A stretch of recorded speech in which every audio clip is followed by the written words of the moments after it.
month or two, I think we've been studying Elisha, the Old Testament prophet. And I'm untoo sure because I'm not going to be speaking for the next 3 weeks. Joshua is going to be preaching, and then we've got a leadership weekend coming up as well. Derek and Anne are going to be with us and preaching for us. So I'm not too sure if I'm going to conclude this series because there's so many more miracles and so much more for us to get into. But we'll see what happens. Before I get into today's story, I don't want us to lose sight of the prophetic element of the prophet. That he was able to see what God was doing and step into that thing that God was doing. And that's what I want us to be able to grasp. And his openness to the supernatural. And trying to link together the supernatural side of God and the prophetic side of God. But underlying all that was his kindness to the widow who was just in dire straits and poverty, to the worker who had lost his axe, to the Shumanite son, a boy who had died and raised him to life, and his compassion. He was a man of compassion. And we're going to just pick up another story. And again, I explained that we've not taken these miracles in biblical order. I've just been picking out the stories that have been highlighted to me, and we'll come back to it. So we're going to pick up a story in 2 Kings chapter 6 from verse 8. Okay, then. Now, most of the stories that we've done up until now, apart from when he healed the waters and they provided water for his school of prophets, the water had turned toxic, and we spoke into those toxic things in our life. But most of the stories have been around individuals, caring for them, supporting them. And this story is a national event that he speaks into. 2 Kings chapter 6, verse 8. Now the king of Aram was at war with Israel. And after conferring with his officers, he said, I will set up my camp in such and such a place. And the man of God sent word to the king, that man of God being obviously Elisha. The man of God sent word to the king saying, beware of passing that place because the Arameans are going down there. And so the king of Israel checked on the place indicated by the man of God. And time again, Elisha warned the king so that he was on his guard in such places. This enraged the king of Aram. And he summoned his officers and he demanded of them, tell me which one of us is on the side of the king of Israel. None of us, my lord, said one of his officers. But Elisha the prophet who is in Israel tells the king of Israel the very words that you speak in your bedroom. Go find out where he is, the king ordered. And so I can send men and capture him. The irony of that is that Elisha knew everything that was going on, and we thought Elisha never saw this coming. But we'll get to that in a moment. Find out where he is, and so I can go and capture him. And the report came back, he's in Dothan. So he sent horses and chariots and a strong force there. And they went by night and they surrounded the city. And when the servant of the man, Gehazi, which is not named in this instance, when the servant of the man of God got up and he went out early in the next morning to get a coffee, an army with horses and chariots had surrounded the city. And he cried out, oh no, my lord, what shall we do? The servant asked. Don't be afraid, the prophet answered. Those who are with us are more than those who are with them. Then Elisha prayed and he said, open his eyes, Lord, that he may see. And the Lord opened the servant's eyes, and he looked, and he saw the house full of horses and chariots of fire all around them. As the enemy came down towards him, Elisha prayed, strike this army with blindness. And so he struck the army with blindness as Elisha had asked. And then Elisha told them this is not the road into the city. Follow me and I will lead you to the man you're looking for. There's a bit of humor in this because he is the man. And after and then he led them to Samaria, which really was the next city. And after they entered the city, Elisha said, Lord, open the eyes of these men so that they can see. Then the Lord opened their eyes, and they looked, and there they were inside Samaria. When the king of Israel saw them, he asked Elisha, shall I kill them, my father? Shall I kill them? And Elisha said, do not kill them. Would you kill those you have captured with your own sword? Set out food and water before them so that they may eat and drink, and then they can go back to their master. So he prepared a great feast for them. And after they had finished eating and drinking, he sent them on their way, and they returned to their master. And so the bands of Aram stopped raiding Israel's territory. A wonderful story. Neither the king of Aram, who we believe, in fact we know was Ben-Hadad, or the king of Israel, Jehoram, is mentioned by name, and not even the servant Gehazi, but only the man of God. He takes centerpiece in this story. When the Bible speaks about war, it was often to do with raiding parties. There would be a time of peace, and the Philistines or the Arameans and they would just come in and raid it for a day and take the plunder and back off. And this seemed to be the case in this story. And obviously, it's an easy story to talk about from a preacher's point of view because of the wonderful things that were happening throughout the narrative. It's mostly to do with vision and blindness. And I connect that to the idea that God is always asking us to see through the eyes of the Spirit, to see prophetically, to see beyond the natural, to see into the purposes of God and the things that God wants to do, and not be limited to the boundaries of finances or culture or society or events or circumstance. But God is always asking us to see beyond the walls of those limitations. And then we have this wonderful tension between sight and blindness. And so Elisha really is who is the spy in the camp? How do these guys know what we're up to all the time? I'm reminded of Paul's letter, second letter to the Corinthians. And when he's speaking about restoring the man who had fallen in 1 Corinthians 1, it says, guys, it's time to forgive him. Because we are not unaware of the devil's schemes. And those whom you have forgiven, I also forgive. And so there was this spiritual application in order to drive through the kingdom of God in that local church. Through forgiveness and through restoration and through hope. And we don't have time to unpack that story. But I really want us to understand the importance of being able to see with the eyes of the Spirit and through the eyes of God. This is not a story of political or military victory. It's a story about being able to see what God is doing and to step into the purposes of God as a result of what God has revealed to us.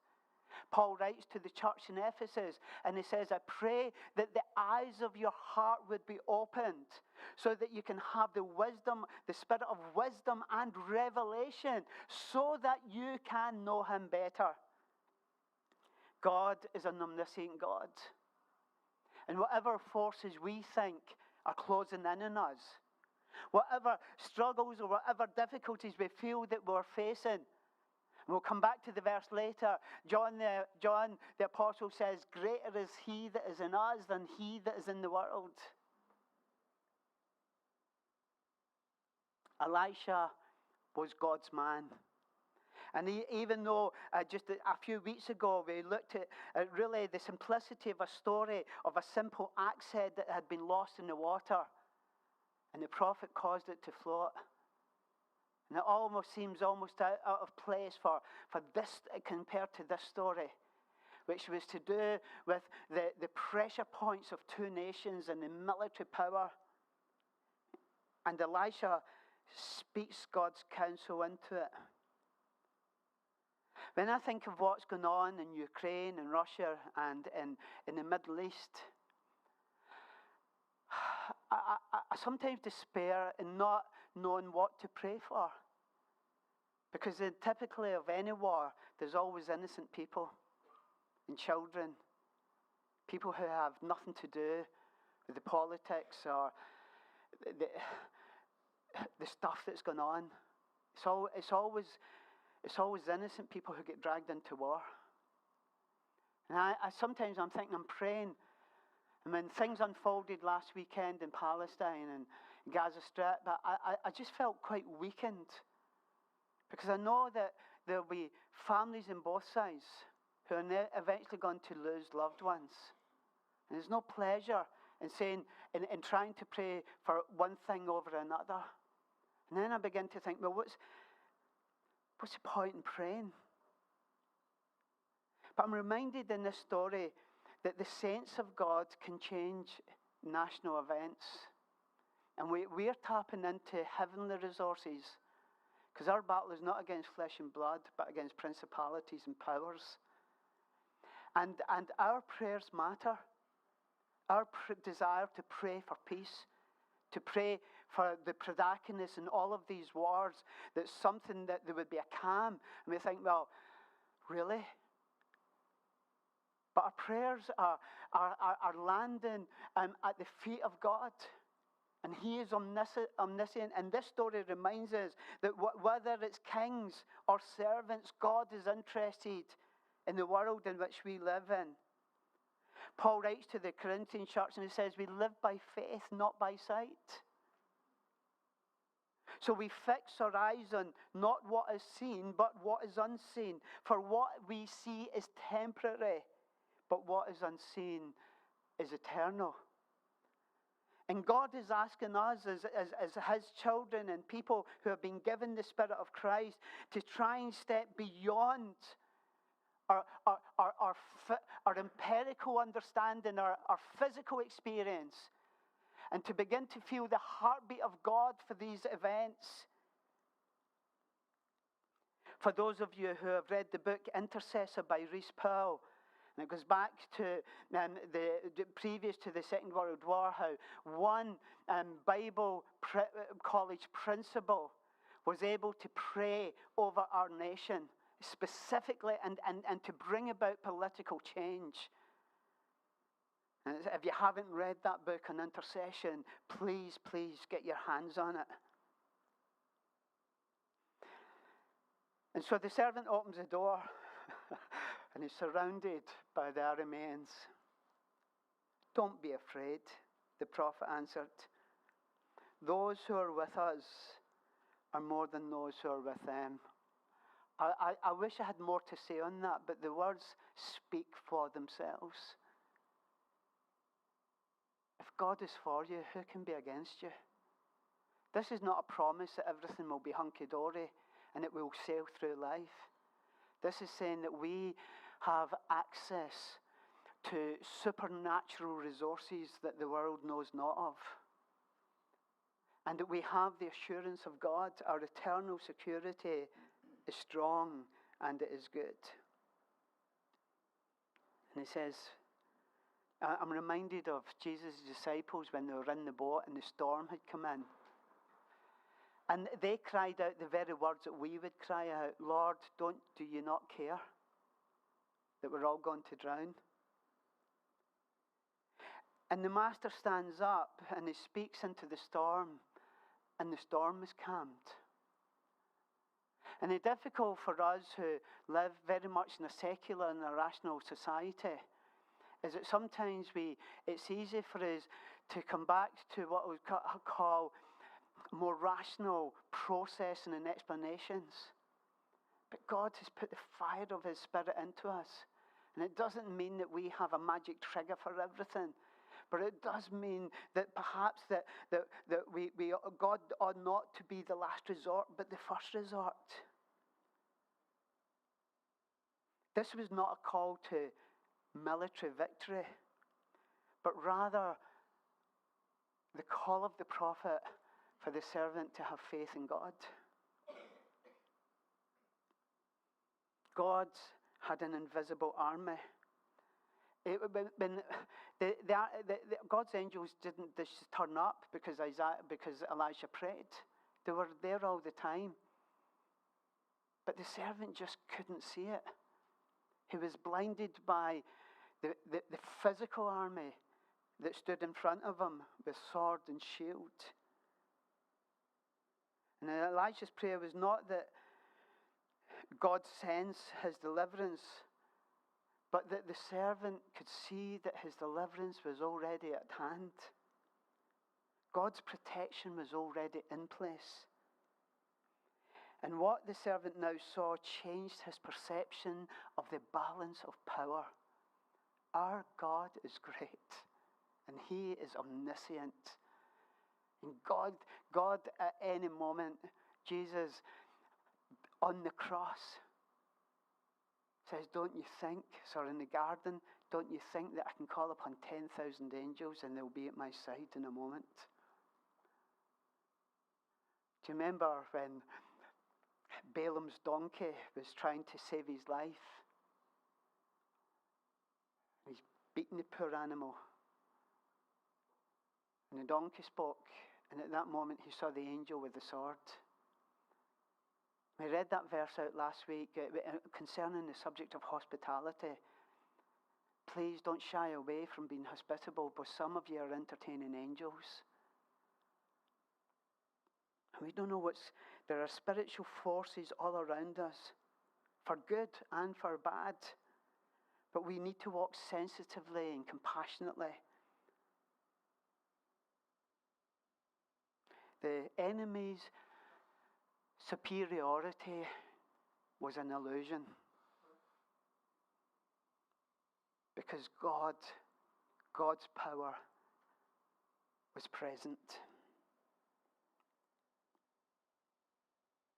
You, dear children, are from God, and you have overcome them, because the one who is in you is greater than the one who's in the world. God is wanting us to realize that He is not,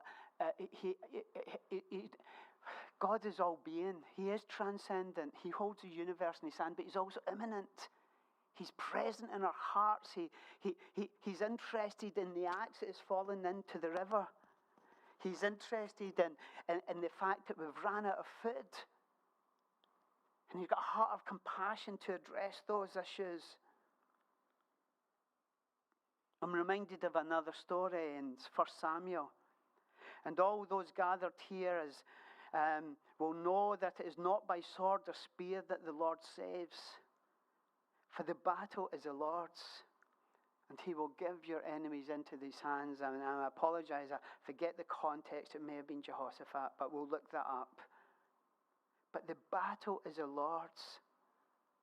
What this hostile king intended in Elisha's story was for evil, but God worked it for the good, to bring about peace. The key issue here is that Elisha prayed that the servant's eyes would be opened. Please, please, please, please never underestimate the power of prayer. Whether it's for a neighbour or a colleague or yourself. Whether it's for the healing of a colleague who's fallen. It doesn't matter. God is a God of restoration, and He's a God of hope, and we need to release God's kingdom into those environments.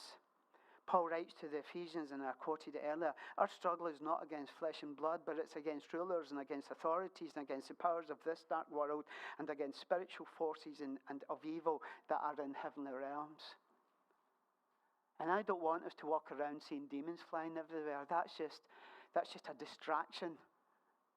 Our heart is not to elevate the devil or his hordes, but to have the revelation of the Almighty God and His goodness and His kindness. And I remember when I was a younger Christian, some people put some books in my hands with spiritual warfare. And I honestly thought I had just, I got so distracted by it. I got so distracted thinking, I was Muhammad Ali of the spiritual world. And I lost sight of Jesus, of my worship to Him, my understanding of His power to overcome. Elijah's prayer weapon was prayer and his intimacy with God. His assurance that his divine warrior was at hand. Again, a quote from Corinthians, the weapons we will fight with are not the weapons of this world. On the contrary, they have divine power to bring down strongholds. And we have this tension because our world is made up of physical beings and natural events and circumstances. And outside of that box is another spiritual world. And I'm not asking us to get all of us to get thrown into some strange third dimension, but for us to realize that come what may, God is present in our hearts and He is with us. The agency of prayer reveals what is invisible. It moves the people of God into a sphere of faith. And so Elisha could calmly say, greater are those who are with us than those who were with them. This one-man intelligence service now became God's security force. He understood something of the supernatural intervention of God, and he was willing to stand his ground on that. This mighty army that surrounded the city was no match for one man and his God. We live in a very physical world, understand that. We work with our five senses. We take stock of our material resources. We see strength in men and weapons and machinery and money and bank accounts. We understand the intelligence and science. But God says there is another resource that brings us into a world of revelation and faith and trust. Turn to the Bible and you get a company of men and women who don't fight with sword, but are covered with the invisible power of God and the majesty of God, who see around them chariots of fire and angelic beings. Moses defying the might of Egypt. Gideon with his little regiment charging towards the Midianites. Elijah, the lonely grandeur and prophet, fighting the furious armies of the world through his words, speaking into palaces and nobles and kings, speaking up for the hungry. Daniel in the den of lions, Peter and John scornfully resisting the bow-beating and the bullying of the Sanhedrin. Men who were willing to rise up and to stand their ground because God was on their side. Because they understood the invisible forces of God, the omnipotence of God. Moses says, I believe it's the Psalm of Moses, Psalm 91, for he will command his angels concerning you to guard you in all your ways. When the announcement that the Messiah was about to be born, suddenly a great company of the heavenly host appeared with the angels praising God and singing, "Glory to God in the highest, and on earth peace to all men whom in his favor rests." The army of God.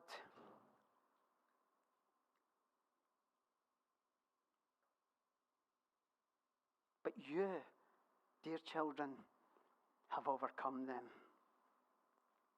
Just want to speak a little moment about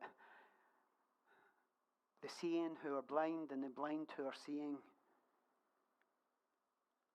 As the enemy came down towards him, Elijah prayed, "Strike the army with blindness." There's a whole number of stories in the Bible. Elim is in Acts, and Paul, Saul, the great opponent of the faith, was blinded. There's another blindness I want to talk about. And Jesus refers to it in John chapter 9 when he heals the blind man and he begins to speak into the religious world who were already blinded. But Paul says in Corinthians that the God of this age has blinded the minds of unbelievers so that they cannot see the light of the gospel that is displayed through the glory of Christ, who is the image of God. And Paul goes into that, and I'm sorry that time doesn't allow me, but Paul makes a reference to Genesis chapter 1, where God said, "Let there be light." And then in the preceding verses he says, "So therefore, because we have faith, we also speak God's counsel for light to shine into darkness." And the world around us is that there are people who have been blinded by the darkness. And it's our responsibility as God's missionaries to speak his light and to bring vision where there is only blindness. Then Elisha prayed and said, "Lord, will you open their eyes so that they may see?" Don't underestimate your prayers for the unsaved around you. Praying for provision, praying for the kindness of God, and then praying for the softening of our hearts, and praying for the gospel just to land just at the right moment in the right season when the seed falls. And after they entered the city, he'd asked that the servants' eyes would be opened. Now he's asking for the army of Arameans that their eyes would be opened. Jesus says in John chapter 9, for with judgment I have come into this world so that the blind will see and those who see will become blind. These might be complicated verses, but God is patient with us all, not wanting anyone to perish.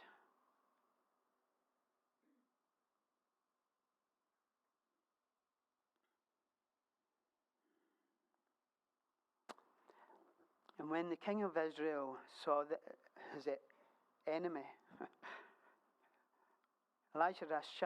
he asked Elisha, "Shall I kill them?" And Elisha says, "No, don't do that. Feed them." It's just wonderful. He denies the king's request and he applies grace to his enemies. Jesus says, "But I say, love your enemies and do good to those who hate you."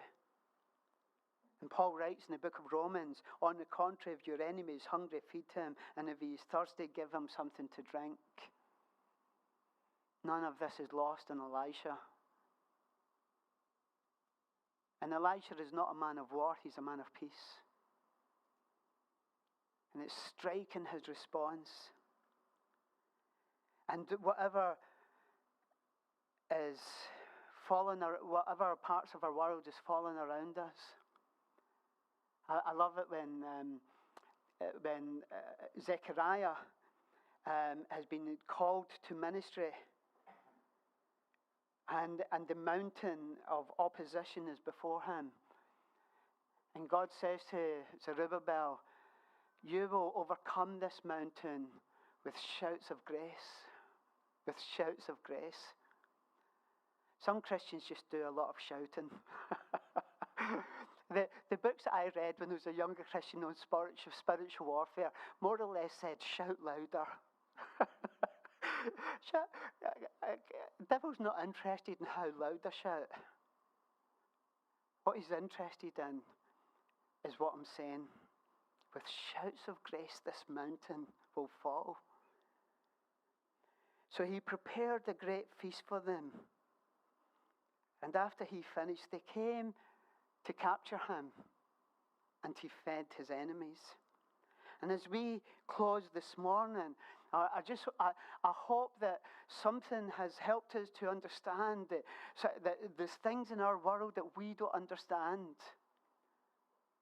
Whether it's political matters or military advancements or financial collapse. But God is on our side.